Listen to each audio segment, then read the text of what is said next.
साहब गाड़ी जैसे लग रहा है ना कि दुक दुक कर रहा है।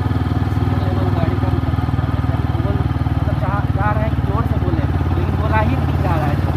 सही में जोर से बोलिए देख रहा हूँ। ऑक्सीजन लेवल, अरे भाई जोर से बोला ही नहीं जा ओ रहा। माय गॉड, हाँ। सही में ऐसा भी नहीं हो रहा ये है। तो मैं कभी गौर ही नहीं किया था भाई। जोर से बोलिए। हाँ सही है यार, ऑक्सीजन लेवल यहाँ पे थोड़ी कम है। और देखिए ये देखिए साहब, ये देखिए मुक्तिनाथ हमारा 1 किलोमीटर हम लोग पहुँच चुके हैं मुक्तिनाथ। वी हैव कंप्लीटेड, जोर से बोलिए। Really we have completed this trip. सचमुच ये एक एडवेंचरस ट्रिप होगा हमारा हमेशा के लिए। और देखिए कैसी खड़ी खड़ी चढ़ाई है, ये आप देखिए। तो भाई इतना आसान नहीं है।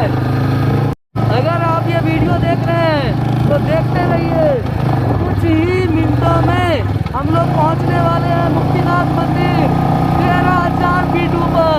सचमुच हमारे लाइफ का ये सबसे हाईएस्ट बाइक राइडिंग है।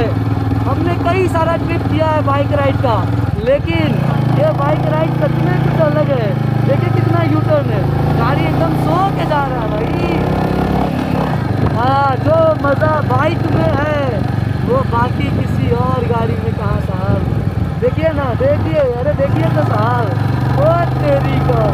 देखिए पीछे आगे कच्चर वच्चर जो दिख रहा है ना आपको, बस हम लोग पहुँचने वाले हैं मुक्तिनाथ टेम्पल। पहुँच गए, यूँ कहिए कि पहुँच गए।